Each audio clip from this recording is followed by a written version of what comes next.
Hey guys, welcome back to my YouTube channel. If you're new here, please welcome. So today I'm here with a very different and sensitive story of Kim and Tanaka. We all know Kim and Tanaka. They are very young couple, Zimbabwean couple based in South Africa. So they have a very sensitive story.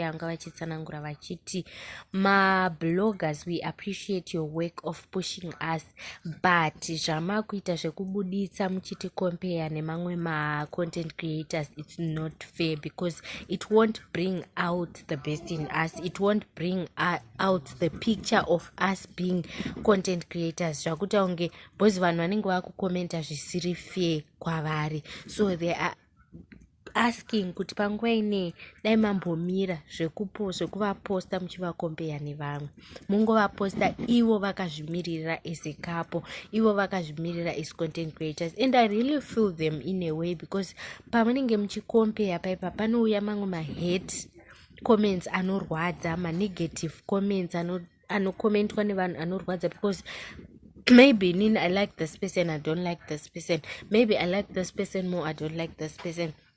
I'm now commenting nezvimwe zvinhu zviri sensitive zvisingafanira kunge zvichitaurwa. I'm now saying my words are irrelevant at that moment. Saka I think kuti kwavari kubva nekwavari kuenda, inini I'm really understanding kuti kana tichivaposte ivo as a couple vakazvimirira, kwete kuposta tichivakompeya nevamwe vanhu because zviri kuzonyorwa kana kubuditswa ipapo it is not fair for others.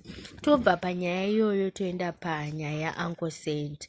Nyaya yaUncle Saint tinotenda Mwari, mbavha dzakabatwa and vakamaneja kurecover laptop, but the laptop yakarecoverwa iri empty isina chinhu, but mari Uncle Saint vati ivo havana kukwanisa kurecover mari, of which I've seen pane mumwe ari kuposta ari kuti isusu nyaya yaSaint Flow yaUncle Saint, nyaya yaUncle Saint hatichainzwisise because kune mamwe mabits and pieces asiri kumita papuzzle.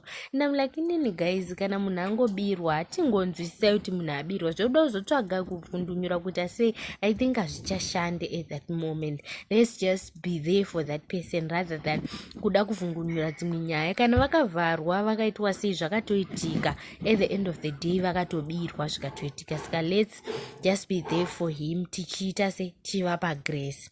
And then nyaya yekupedzesera magetsi magetsi, they are not getting for everyone guys. Magetsi ari kushupa kwese, ukuonawo magetsi akusvika pakudzima muparliament magetsi adzima muparliament just after padeliver budget ra2025 guys. What is that?